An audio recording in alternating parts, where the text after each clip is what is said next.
गोकर्ण जी महाराज अपने पिता को समझा रहे हैं, हे पिताजी इस अभिमति का त्याग कीजिए। और एक बात हम आपसे भी कहेंगे, ठीक है अपने बेटे के लिए, घर के लिए, परिवार के लिए, गांव के लिए, राज्य के लिए, देश के लिए, सबके लिए आप सोचते हैं, लेकिन क्या कभी आपने अपने बारे में सोचा? 1 मिनट का समय, सारा समय दे दिया बच्चों को। एक व्यक्ति पूछने आया, एक व्यक्ति ने पूछा कि हमारा जो बच्चा है ना वो अमेरिका में रहता है, इतना पढ़ाए लिखाए सब कुछ किया, कितना कुछ किया, लेकिन अब हमको नहीं देखता है, बुढ़ापा हो गया, अब नहीं देखता है हमको। उससे पूछा कि भाई अच्छा ये बताओ वो करता क्या है? वो अपने बेटे को खाली पढ़ाता लिखाता है, बढ़िया स्कूल में बढ़िया जगह में रखता है, सब कुछ करता है, और मेरे ऊपर थोड़ा सा भी ध्यान नहीं है। भाई तुमने जो किया वही तो उसने किया, तुमने भी अपना सर्वस्व बेटे में लगाया, वो भी अपना सर्वस्व बेटे में लगाया। काहे पिताजी ये सब कुछ हम दूसरों के लिए सोचते हैं, दूसरे पर ध्यान जाता है, बगल वाला क्या कर रहा है, वो पाप कर रहा है, पुण्य कर रहा है, उसके बारे में चिंता है, लेकिन अपने बारे में हे पिताजी कभी सोचा? काहे पिताजी ये बताइए, जैसे आप मर जाते हैं, मरने के बाद पत्नी जब विवाह होता है, अगर लव मैरिज हुआ हो, एक कौन सा गीत है धीरज जी, तो लव मैरिज में कि कभी हम तुमसे अलग नहीं होंगे, कौन गीत है, तो वो गीत चलता है कि भाई हम तुमसे मरने के बाद भी अलग नहीं होंगे। पूछा कि पिताजी ये बताइए मरने के बाद पत्नी साथ जाती है क्या? किसी का गया? मरने के बाद किसी का पति साथ गया क्या? और उल्टे होता है। एक आदमी हमारे गांव में, हमारे गांव के बहुत सारे लोग या सभी लोग हमारे गांव से संबंधित हैं। हमारे गांव में एक वृद्ध व्यक्ति जिनको एक ही बेटा है था, मतलब बेटा तो है लेकिन वृद्ध बेचारा चले गए, कई वर्ष पहले की कथा है। तो वो लड़का, उसको खबर हुआ, फोन किया गया भाई बाबूजी जो हैं अब मर जाएंगे, बस एक आध सप्ताह में मर जाएंगे, अब अन्न पानी छोड़ दिया है, चले आइए छुट्टी लेके। आर्मी में थे, चले आए, छुट्टी लेके आए। और यहाँ आने के बाद पिताजी ने देखा कि बेटा आ गया, पुतहू आ गई, बड़ा खुश हुए, पता नहीं कैसे कैसे ठीक होने लगे, पानी पीने लगे, खाने लगे, धीरे धीरे उठ के बैठ गए। एक दिन वो लड़का मुझे मिला, मैंने पूछा भाई कब आए? 1 महीना हो गया। 1 महीना का छुट्टी मिला था आपको? कहाँ पंडित जी, छुट्टी तो मिला, छुट्टी लेके आए, लेकिन छुट्टी बर्बाद हो गई। क्या हुआ बर्बाद भाई? आए थे कि पिताजी मरेंगे, मरवे नहीं।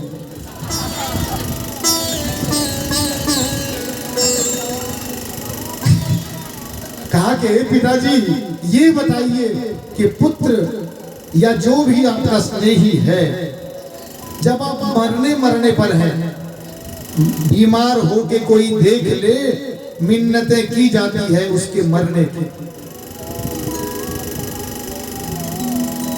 एक बार कोई बीमार होके ज्यादा दिन देख ले ना, 2 महीने 4 महीने चारपाई पे मर के देख ले, उसके परिवार के सभी लोग चाहते हैं भगवान किसी तरह ले जाइए, बहुत हो गए। ये संबंध है पिताजी। कहा कि जो कुछ भी आपका लगता है हमारा है, वो है नहीं हे पिताजी, इसलिए इस अभिमति का त्याग कीजिए। धर्मम भजस्व सततम त्यज लोक धर्मा, सतत धर्म को भजिए। लोक धर्म का परित्याग कीजिए। कोई नहीं, ठीक है, हम ये नहीं कहते कि सब लोग साधु हो जाए, भाग जाए, नहीं, भागना नहीं है। तब क्या करना है, घर में ही रहो। 50 के बाद घर में किस तरह रहना चाहिए? 50 के बाद क्या होता है? 51, 52, जैसे ही बन लग जाए अंक में, अपनी उम्र में बन लग गया तो घर को ही बन बना लो। घर में बन की तरह रहो। जैसे जंगल में रहते हम साधु महात्मा चले जाते थे ना घर छोड़ के, तो अब जंगल तो है नहीं, कहाँ जाएंगे? तो घर को ही जंगल बना लो। यहीं पर किसी पर, बेटे पर बहुत ज्यादा जब प्रभाव देंगे तुमको ही करना पड़ेगा, पूछ के किया था तो आपकी नहीं चलेगी। फिर तब वो कहने लगेगा, आपसे किसी ने पूछा था क्या? बैठिए तो बहुत बोलते हैं, समझे नहीं है आपको। ये बार बार सुनने को मिलेगा। इसलिए कहा कि घर को वन बनाओ और वन की तरह रहो।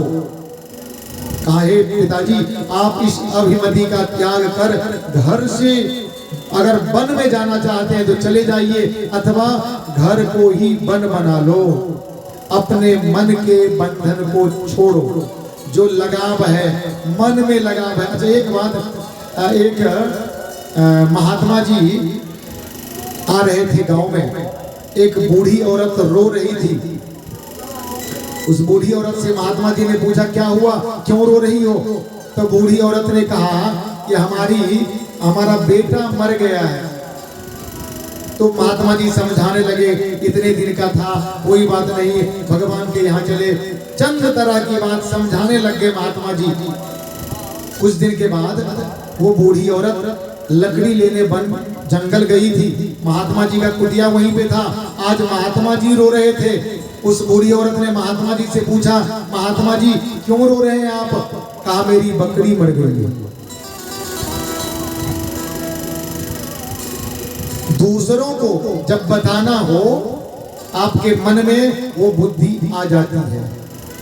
पर उपदेश कुशल बहु तेरे, समझाना सरल हो जाता है, लेकिन स्वयं पर आ जाए। इसलिए हे पिताजी, इस मन को कृष्ण के चरण में लगाओ और इस अभिमति का त्याग करो। सबको छोड़ो, बेटा पत्नी कुछ ठीक है, लगाव है, उतना ही लगाव रखो जिससे काम चल जाए।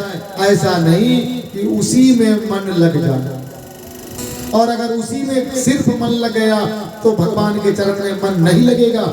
इसलिए आप अपने आप को, अपने सभी चीजों को भगवान में लगाइए। गोकर्ण जी के इन बातों को सुनकर पिताजी वन चले गए। वन में जाके रहने लगे कि सबका त्याग कर दिया, जंगल चले गए। पिताजी के जंगल जाने के बाद गोकर्ण महाराज तीर्थ में घूमने निकल गए। अब इधर धुंधली थी माँ और धुंधकारी बेटा, रोज मारता पीटता था। धुंधली जाके कुएं में गिर गई, वो भी मर गई। अब वो जो धुंधकारी था वो तो सब कुछ करने वाला, शराब पीने वाला, वेश्यागामी, जुआ खेलने वाला, चंद तरह के हर बुरी चीजें, बुरी आदत उसके पास थी। उसने सोचा कि वेश्याओं के यहाँ रोज जाना पड़ता है, इससे बढ़िया वेश्या को ही ले आया।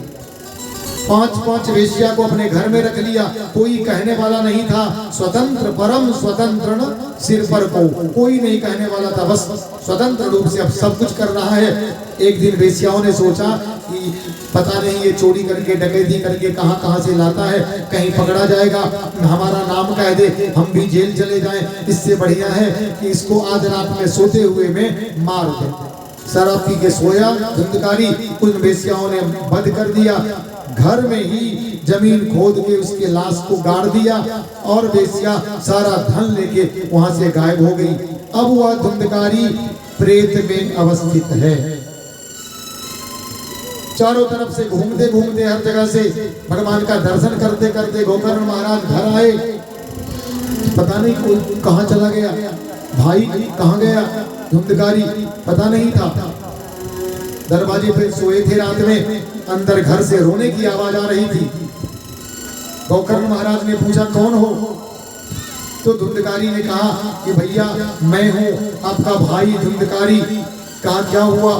कहा सब कुछ बेकार हो गया। क्यों? मेरे पास तो सब कुछ था। मैं जितने पाप थे दुनिया भर के वो सब हमने किया, सबको सताया, सब कुछ किया, इतना कुछ कि हमारा यश हो गया। देखिए यश दो प्रकार का होता है, एक अपयश और एक सुयश। आप समाज में कौन सा यश फैला रहे हैं अपना? कुछ लोग समझते हैं हमसे लोग डरता है ना, उनको यश महसूस होता है, वो यश नहीं है, वो अपयश है। पीठ पीछे आपको गाली दी जाती है, आपकी निंदा होती है, लेकिन जो सुयश प्राप्त करता है, अच्छा यश प्राप्त करता है, उसकी बड़ाई पीठ पीछे होती है। इसलिए कहा हे भाई मैंने जो भी किया, मैंने सब कुछ दिखाया समाज को, लेकिन मेरा सब कुछ किया हुआ बेकार हो गया। मेरा सब कुछ बेकार हो गया। इतना प्रभाव हमने समाज पे डाला, एक एक व्यक्ति समाज में डरता था मुझसे, लेकिन आज मैं प्रेत के रूप में अवस्थित हूँ। मुझे कोई देखने वाला नहीं है और मुझे कष्ट ही कष्ट है। तेरा आन बान सब झूठा, झूठेगा सारा जमाना। तेरा आन बान सब झूठा, झूठेगा सारा जमाना। कर देंगे घर से बाहर तेरे ही घर वाले, कर देंगे घर से बाहर तेरे ही घर वाले। उड़ जाए रात मिलेगी, ये पंछी उड़ जाए। ये महीना ताली बजेगी तो गाने में आनंद आएगा। ये महीना उड़ जाए तो दिन में ये पिंजरा रह जाए, उड़ जाए तो दिन में। आन बान सब झूठा, झूठेगा सारा ज़माना। कर देंगे घर से बाहर तेरे ही घर वाले, कर देंगे घर से बाहर तेरे ही घर वाले। रात मिलेगी ये पंछी उड़ जाए, रात मिलेगी ये पंछी उड़ जाए। ये महीना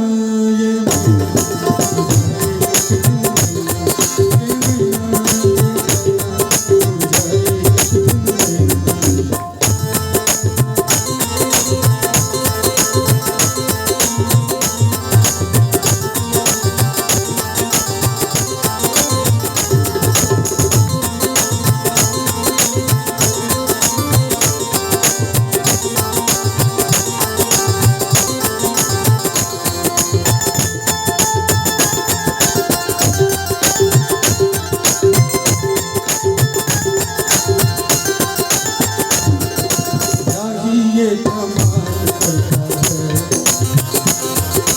पीछे ये सवाल करता है। राही ये कमाल करता है, पीछे ये सवाल करता है। जरा शब्दों पर ध्यान दीजिएगा। राही ये कमाल करता है, पीछे ये सवाल करता है।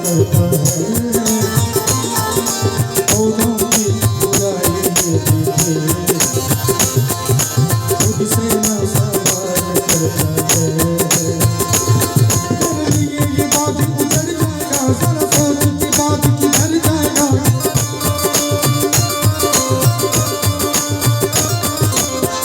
देर ना करना प्रभु चरणों में आ जा, देर ना करना प्रभु चरणों में आ जा। तो देर क्या करना है? दोनों हाथ उठा के भगवान के भजन में। ये महीना ये महीना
बाकी है, लेकिन ये 7 दिन कैसे बीतने वाला है आपको पता भी नहीं चलेगा। इसीलिए निवेदन करूंगा कि जितना आनंद हो सके पहले दिन से लेते रहिए। वक्त कम है ना बिसराओ अब आजा, वक्त कम है ना बिसराओ अब आजा, ये महीना ये